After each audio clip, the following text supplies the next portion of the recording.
Cross Gaiden Hosenka chapter 27 berjudul Dia Menunjukkan Keberanian. Shin memperlihatkan Itokon saat masih kelas 2 SMP. Waktu itu para siswa di SMP-nya sedang memperhatikan peringkat akhir, di mana pada peringkat pertama diduduki oleh Maruyama Yoshiki. Itokon yang melihat Maruyama menjadi ketakutan karena ia menilai Maru saat di SMP adalah pria brengsek yang dingin. Maruyama Yoshiki saat kelas 2 SMP dikenal memiliki sifat yang dingin dan tak banyak bicara. Sikapnya yang sangat dingin seperti hal yang sudah biasa. Itu membuat banyak orang yang tak suka dengannya, seperti orang nomor 2 dalam daftar, Katsumata Denjiro. Shin beralih ke Maru yang sedang berada di bawah jembatan. Ia melakukan kebiasaannya memberi makan kucing liar.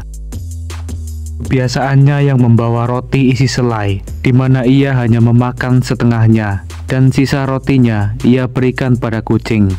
Maru juga memberikan susu yang ia beli. Sementara itu, Itokon tengah berjalan pulang sendiri, melewati jembatan di mana Maru ada di sana. Setelah melihat peringkat orang terkuat, Itokon termotivasi.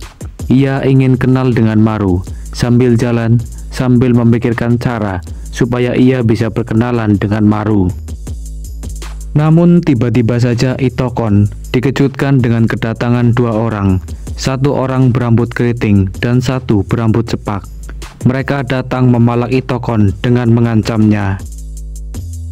Tanpa menjawab apa-apa, Itokon mendapat pukulan dari pria berambut keriting, sampai tersungkur dan darah mengalir dari hidung. Pria itu menyuruh Itokon pulang dan mengambil uang. Itokon yang ketakutan bersedia menurutinya, karena jika tak kembali, maka Itokon akan dipukuli. Namun tiba-tiba, ada seseorang yang melihat dan berlari ke arah mereka. Yup, Maru datang dan seketika melayangkan tendangan terbangnya ke wajah pria itu. Pria itu pun tersungkur akibat tendangan tak terduga yang ia terima. Dua orang pemalak itu bertanya, siapakah dia? Mereka melihat Maru memakai seragam yang sama dengan Itokon. Sedangkan Maru memandang mereka sebagai pria brengsek pemalak. Kedatangan Maru mengejutkan Itokon. Ketika pria satunya maju menyerang, Maru dengan kecepatan dan tendangan Yokogerinya mendarat lebih cepat mengenai rahang bawah pria itu. Tak berhenti di situ, Maru juga memberi pelajaran pada pria berambut keriting. Maru menghindari pukulannya dan balik memberikan beberapa tendangan sebelum diakhiri dengan Uramawashikeri. Pada akhirnya Maru menumbangkan mereka tanpa kesusahan. Itokon mengikuti Maru dan bertanya padanya apakah ada cara untuk menjadi kuat dan keren seperti dirinya. Ia terpukau dengan kemampuan Maru. Namun Maru memberi Itokon saran agar ia belajar dengan giat dan memperingatkan Itokon jangan sampai terlibat dalam keributan lagi. Keesokan harinya Itokon menceritakan pengalamannya yang mana ia melihat Maru menghabisi orang yang memalaknya. Ia menjadikan Maru sebagai idola. Hal itu membuat Katsumata Denjiro marah, pria berkacamata yang sekelas dengan Itokon. Tak lama setelahnya, Maru tiba di sekolah. Kedatangannya disambut oleh Itokon. Mereka menyanjung Maruyama setinggi langit, dari rambut sampai kepopulerannya. Hal itu semakin membuat panas Denjiro, yang mana ia selalu menjadi bayang-bayang orang nomor 1 di SMP itu, Maruyama Yoshiki. Katsumata menyinggung Maru yang kian populer. Ia menyebut sebutan pahlawan yang disandang Maru terlalu berlebihan. Ia menyebut berkelahi dan berpendidikan. Maru masih menjadi orang nomor 1. Denjiro selalu iri dengan Maru. Ia tak pernah bisa menyainginya dan selalu berada di balik bayang-bayang Maru. Bahkan setelah setahun ataupun seterusnya, dia akan tetap menjadi orang nomor 2. Di sini, Maruyama terdiam. Setiap kali murid-murid di sekolah punya masalah, Maru-san selalu membantu mereka. Tapi suatu hari, Denjiro didatangi oleh dua orang yang mencari Maru. Maru dan Itokon yang tak sengaja melihat Denjiro diintimidasi. Denjiro dicengkram bajunya. Maru yang peduli pada Denjiro langsung menghampiri mereka. Ia meminta pria itu membiarkan Denjiro pergi. Namun pria satunya mengganggu Itokon. Momen itu membuat Maruyama bimbang tentang siapa yang ia dahulukan. Maru bingung karena Itokon dan Denjiro dihajar di waktu yang bersamaan. Pada akhirnya ia mendahulukan menolong Itokon yang memang ia tak punya kemampuan bertarung. Denjiro memohon ampun dengan menjanjikan akan memberi mereka uang. Sementara itu, Maru mendapatkan pukulan di perutnya. Denjiro marah pada Maruyama. Ia mempertanyakan julukan pahlawan yang disematkan pada Maru. Ia mungkin bisa mati, dan itu jauh lebih buruk daripada harus kehilangan uang. Meski begitu, Maruyama mencoba menjelaskan pada Denjiro. Namun Denjiro terlanjur dengki dengan Maru, yang menurutnya popularitasnya lah yang mendatangkan masalah. Scene beralih ke kelas 2B, di mana Maruyama dan Itokon ada di sana. Itokon meminta maaf atas kekacauan yang terjadi sebelumnya. Namun Maru sama sekali tak menyalahkan dirinya. Tiba-tiba mereka dikejutkan ancaman yang mereka temukan di atas meja. Itokon bertanya-tanya pada Denjiro, siapa yang melakukan ini? Pun dengan siswa lainnya yang tak mengetahui apapun. Mereka berpikir Maru pergi karena melindungi mereka semua. Denjiro mencoba menenangkan Itokon yang tengah dalam kepanikan. Asumsi liarnya membuat dirinya dikendalikan kekhawatiran. Denjiro yang kesal bertanya padanya, apa yang bisa Itokon lakukan saat keadaan sulit seperti ini, selain hanya bisa berteriak. Itokon lepas kendali. Ia tiba-tiba memukul keras Denjiro dan pergi begitu saja. Denjiro melihat darah yang mengucur dari kepalanya, semakin dengki dengan Maruyama. Setelah menjadi populer, kepopuleran itu malah mendatangkan masalah lain pada mereka. Sementara itu, Maru tengah duduk di bawah jembatan. Seperti biasa, ia memberi makan kucing liar. Maru mulai dibayang-bayangi penyesalan dengan beban yang ditanggungnya, ditambah sekolahnya juga memberinya peringatan setelah beberapa pertarungan dan perilaku buruknya. Dari sini perseteruan mulai memuncak setelah Itokon lebih memilih mengikuti Maru daripada Denjiro yang sekelas dengannya. Sejak saat itu, Maruyama telah berubah, baik penampilan maupun kepribadian. Prestasi akademiknya menurun, membuatnya dikucilkan keluarga. Kemudian pada musim panas kelas 3, Maru bertarung melawan Daiko. Semenjak itu, dunia menyebar berita tentang pahlawan yang melindungi SMP Haruyama, atau rumor tentang orang asing Daiko di SMP Haruyama dan segala hal buruk yang melekat pada dirinya. Kali ini Maruyama dihadapkan dengan masalah Kurosaki. Itokon khawatir hal sebelumnya akan terjadi lagi. Tak diketahui alasan mengapa Maruyama tidak mengatakan apapun kepada siapapun. Buta mengerti yang dirasakan Maru, pun ia memahami perasaan Itokon yang selalu peduli. Buta akan dengan senang hati memberikan kekuatannya untuk membantu Maru. Buta meminta Itokon pulang dan beristirahat, sedangkan dirinya akan menemui Maru. Ia juga berpesan agar si Kodanao membawa HP-nya dan berhati-hati. Itokon memberitahu Buta, Maru biasanya ada di pinggir sungai, tempat di mana Buta dan Yujiro bertarung sebelumnya. Scene beralih ke Maruyama yang duduk sendiri, bersandar di pinggir sungai. Ia dihampiri oleh kucing yang biasa ia temui. Maru menyadari kucing yang menemaninya telah tumbuh begitu cepat sejak ia SMP. Sama sepertinya, kucing itu selalu sendiri. Tiba-tiba Maru dikagetkan dengan Kurosaki yang berhasil menemukan keberadaannya. Maru yang menyadari ia kalah jumlah memilih untuk melarikan diri. Di waktu yang bersamaan, Buta yang berlari menyusuri gang melihat Maru berlari di depannya. Buta bertanya pada Maru, apakah ia baik-baik saja. Dengan lirikan matanya, ia menjawab, "Iya, baik-baik saja." Maru kembali berlari, meninggalkan Buta dengan pertanyaan-pertanyaan dalam dirinya. Chapter 28 berjudul Pria yang Merepotkan. Maru pulang ke rumahnya. Sesampainya di rumah, ia termenung mendengar keluarganya bercanda sementara ia dikucilkan. Bahkan Maru hanya sebatas diberi uang, dan hanya itu. Berkebalikan dengannya, Masa memiliki keluarga yang harmonis. Meski ada 5 anak-anak di rumahnya, ibunya mempercayainya untuk menjaga adik-adiknya. Terlihat Susumu sedang makan bersama di rumah Masa. Gamera di rumahnya juga sangat harmonis dengan ayahnya, sama-sama penggila otot. Orang tuanya sangat mendukung Gamera. Pun dengan Daigo, yang meski tak sehangat keluarga lainnya, ia disayang ibunya. Sedangkan Buta juga pulang ke rumahnya. Situasi yang tak akan bisa dirasakan Maru. Ia hanya bisa duduk termenung. Bahkan orang tuanya meminta agar adiknya tak meniru Maru.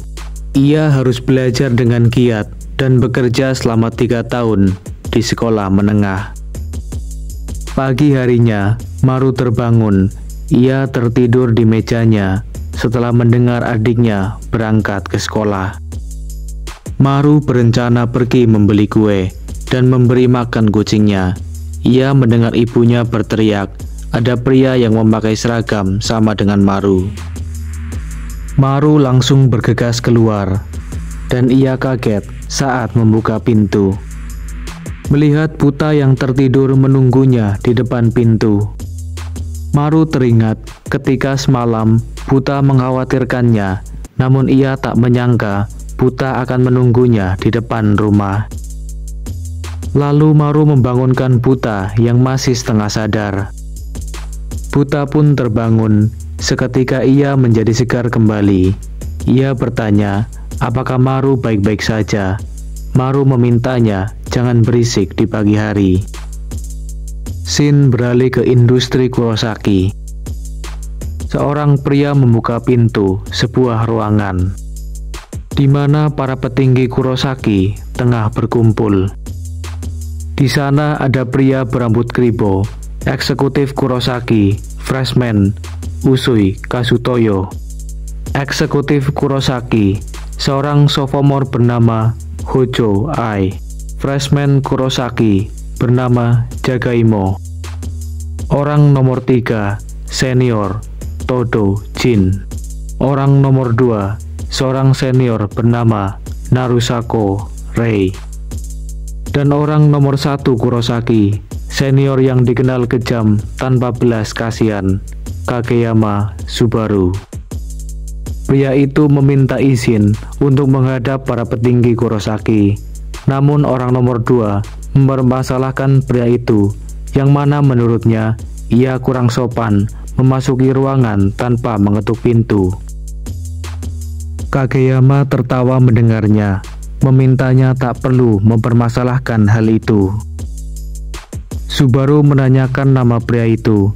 Diketahui pria itu adalah Hirokawa, freshman Kurosaki kelas 1B.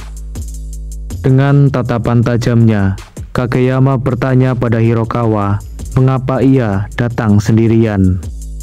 Sebelumnya Kageyama meminta supaya membawa Maruyama ke hadapannya. Hirokawa meminta maaf karena pergerakannya gagal. Ia tak bisa menangkap Maruyama. Namun Kageyama tak menerima apapun alasannya. Ia menendang meja. Ia hanya mau menerima laporan jika Hirokawa datang bersama Maruyama. Lalu menyuruh Hirokawa untuk pergi. Tak berselang lama, seorang pria juga memasuki ruangan. Katsumata Denjiro, freshman Kurosaki, orang nomor 2 saat di SMP Haruyama, pria yang selalu dibalik bayang-bayang Maru. Kageyama menyuruh Hirokawa, jika ia menemukan Maruyama, ia harus melaporkannya pada Denjiro. Kageyama kembali menegaskan, jika ia menemukan Maru, maka laporkan pada Denjiro. Denjiro lah yang akan melaporkan pada para petinggi. Ia juga berterima kasih pada Denjiro karena telah bergerak untuk menghancurkan Hosen. Meski Hirokawa meminta maaf, ia harus mendapat hukuman. Kageyama tak ingin rencananya kacau, lalu ia meminta Usui menghajar Hirokawa. Usui benar-benar menghajarnya sampai Hirokawa tak bisa bangun lagi. Jin tak bisa memahami pola pikir Kageyama yang menurutnya ia sama sekali tak berubah dan selalu melakukan hal-hal yang tidak masuk akal. Lalu Kageyama meminta Denjiro mengambil alih tugas itu. Ia yang akan menangkap Maruyama bersama kelas B. Tatapan Denjiro menunjukkan ia memiliki dendam tersendiri pada Maruyama. Sementara itu, di tempat Buta, Masa masih menunggunya meski ia sudah terlambat. Tiba-tiba Masa dihampiri oleh ayahnya Buta. Masa yang awalnya tak menyadari, memarahinya dan memanggilnya gorila bodoh. Ayah Buta mengatakan Buta tak pulang ke rumah kemarin dan ia malah menyuruh Masa untuk menyapu halaman kuil. Masa tak bisa menolak perintah itu atau ia akan dipukul dan ia pun membersihkannya sendiri. Sementara itu, Maru berusaha melarikan diri dari Buta. Meski pagi-pagi, itu membuatnya kewalahan. Dalam hatinya Maru sangat yakin Buta bukanlah orang yang jahat. Lalu ia pergi sendiri. Mun baru saja melangkah, Maru malah ketemu pasukan dari Kurosaki. Maru bersikeras tak mau melawan. Ia berjanji tak akan mengganggu mereka lagi. Namun di belakang pasukan, seseorang membantah ucapan Maru. Denjiro melangkah. Kini ia di hadapan Maru membawa banyak pasukan. Denjiro yang kini telah merubah penampilannya dan bergabung dengan Kurosaki bukanlah Denjiro yang dulu ia kenal. Maru terkejut dengan perubahan sikap Denjiro, yang mana pasukan Kurosaki langsung menghantamkan pipa besi ke kepala Maru. Chapter 29 berjudul Penyerangan. Denjiro menyaksikan pasukan Kurosaki menghajar Maruyama tanpa ampun. Maru mempertanyakan mengapa Denjiro melakukan hal semacam itu. Namun Denjiro berdalih, itu semua karena kesalahan Maru sendiri. Tiba-tiba terdengar seorang pria yang mencari Maru. Buta melihat Maru yang dikeroyok anak-anak Kurosaki, dan Denjiro yang menyadari pria itu adalah Terakado Buta. Kini perhatian mereka teralihkan dengan kemunculan pemimpin Hosen. Buta marah sejadi-jadinya. Ia tak terima atas perlakuan mereka pada Maru. Denjiro meminta pasukannya menghabisi Buta. Sementara Denjiro pergi membawa Maru. Menurutnya, keberadaan Maru membuat hidupnya menjadi sulit. Lalu Denjiro menendang Maru dan menyeretnya. Sementara Buta tertahan oleh pasukan Kurosaki yang terus menyerangnya, mencegah agar ia tak mengganggu. Buta yang emosinya meluap menghajar mereka semua satu persatu. Bahkan Buta melemparkan salah seorang dari mereka. Dalam sekejap, semua anak-anak Kurosaki yang dibawa Denjiro diratakan oleh Buta. Kini fokus Buta adalah menemukan Maru. Ia bertanya pada salah seorang dari Kurosaki, apakah Maru dibawa ke sana. Orang tersebut mengiyakan, namun Buta juga tak tahu jalan menuju Kurosaki, dan ia memaksa pria itu sekali lagi memberitahunya. Pada saat yang sama, di Akademi Hosen, Gamera yang telah menunggu Susumu berangkat terlambat hari ini. Susumu telat ke sekolah karena ia menunggu Masa yang sebelumnya harus membersihkan kuil dulu. Gamera tak senang dengan kemunculan Masa, pun dengan Masa, akibat perdebatan mereka sebelumnya. Susumu menyarankan Gamera agar berdamai dengan Masa. Meski itu sulit, Gamera tak akan semudah itu untuk dibujuk. Gamera menceritakan banyak anak Hosen dari kelasnya yang sudah menumbuhkan rambut semenjak perang antar siswa baru yang mempertaruhkan rambut yang dibuat Kajia. Kini situasinya mulai membaik, namun Gamera mempertanyakan alasan Susumu mempertahankan kepala botaknya. Namun Susumu tak membeberkan alasannya, meski dalam hatinya ia masih menginginkan Kajia kembali. Gamera juga mempertanyakan Buta yang belum datang ke sekolah. Barulah Gamera tahu, Buta semenjak kemarin ia tak pulang. Ia sedikit cemas karena mereka tak tahu kapan Kurosaki akan datang menyerang. Kekesalannya membuat ia menendang barbel dan malah kesakitan. Pun dengan Daigo yang akan terlambat karena harus membantu pamannya bekerja di toko anggur. Situasi yang rawan bagi Hosen, saat semua terpisah, mereka akan lebih mudah ditaklukkan. Shin beralih memperlihatkan Maru yang disandra Subaru. Ia kini berlutut di hadapan bos Kurosaki itu. Kageyama senang semuanya berjalan lancar. Ia bahkan memuji Denjiro yang berhasil membawa Maruyama. Tapi Maru tak habis pikir mengapa orang dengan otak cerdas seperti Denjiro malah masuk Kurosaki. Ia pikir Denjiro bisa saja masuk ke sekolah yang lebih baik.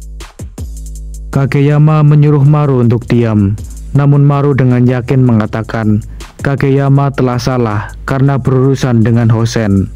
Boleh saja jika Kageyama ingin menghabisinya, tapi ia tak akan membawa Hosen bersamanya. Maru bahkan menjamin sampai Kageyama dan para senior lulus, ia akan membiarkannya perang dengan Hosen jika mau.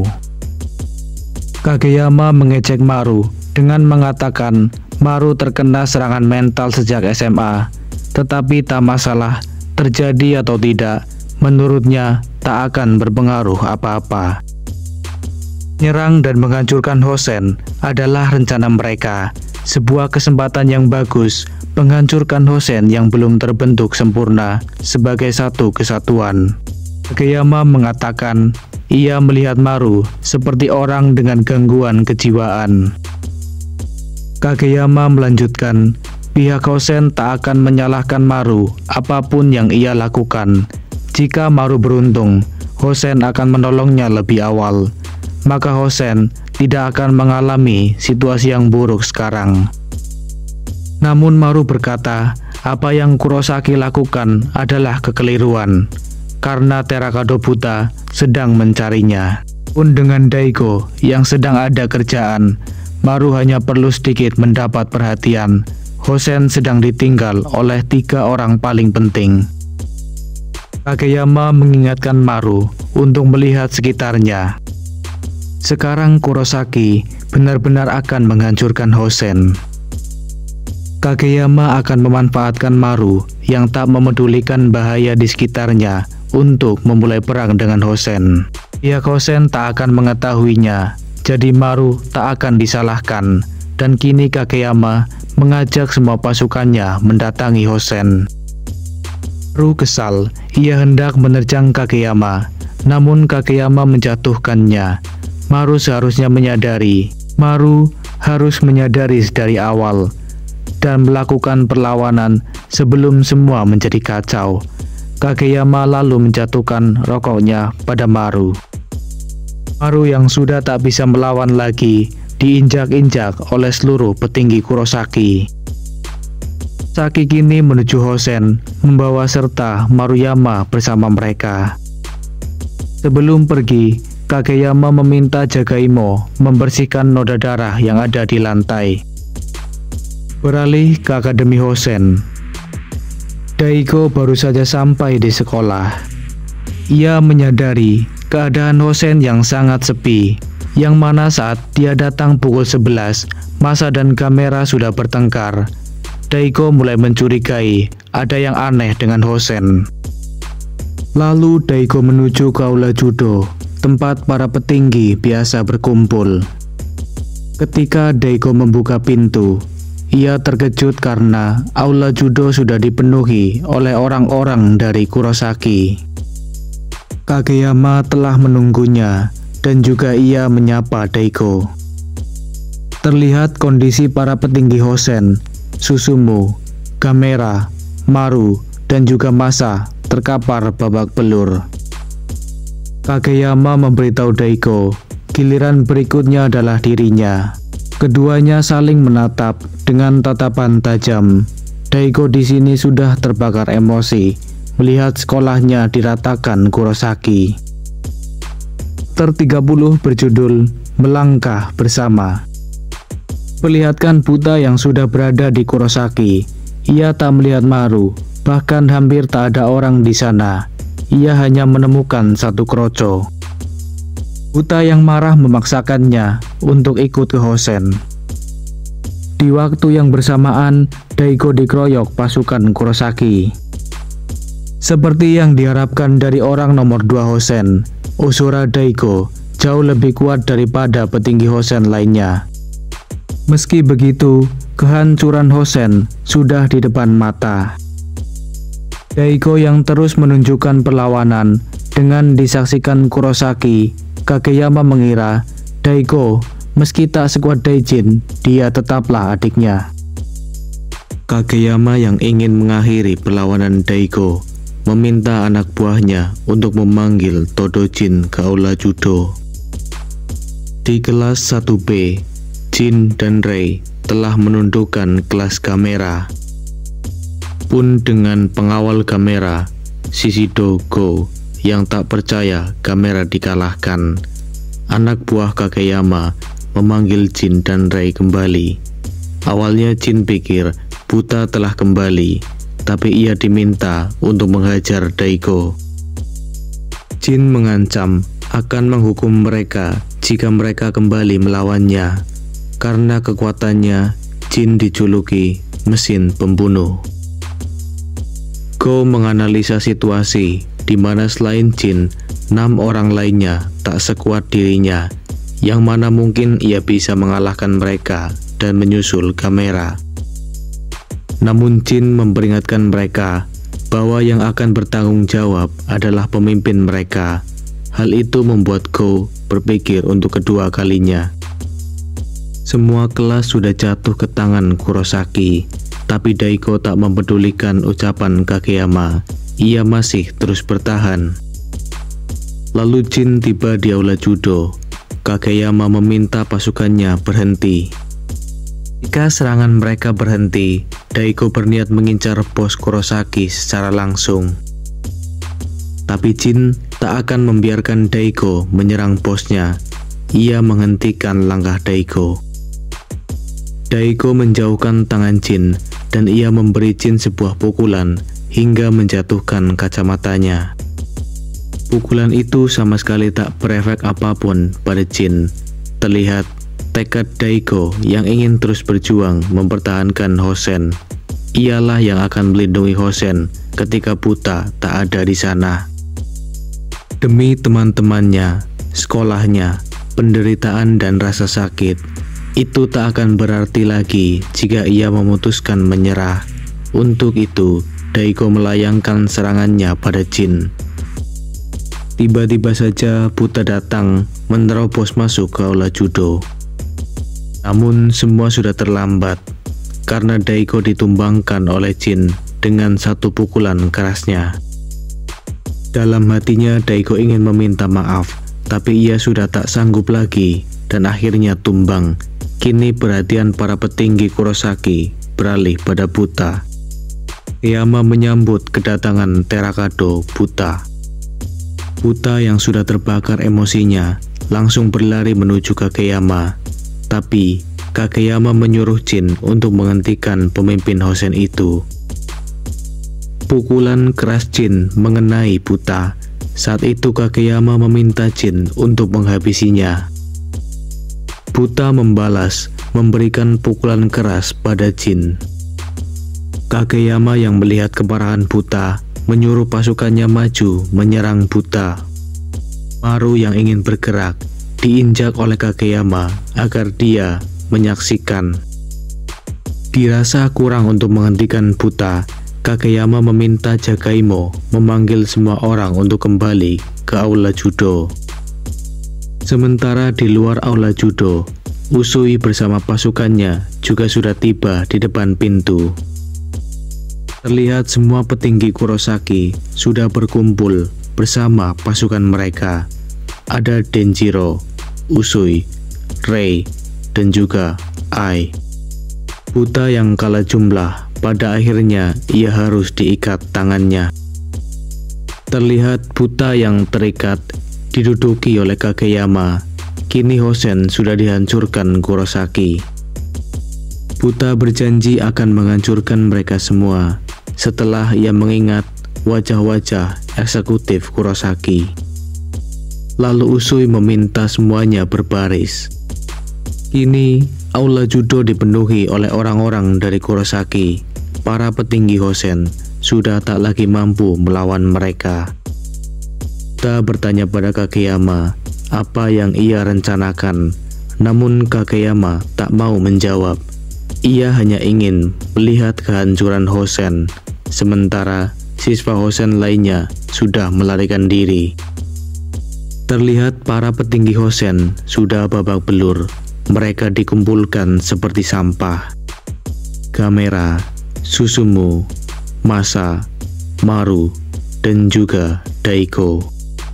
Namun Maru berkata, apa yang Kurosaki lakukan adalah kekeliruan, karena Terakado Buta sedang mencarinya. Kageyama berkata di depan semua orang, dia akan berduel 1 lawan 1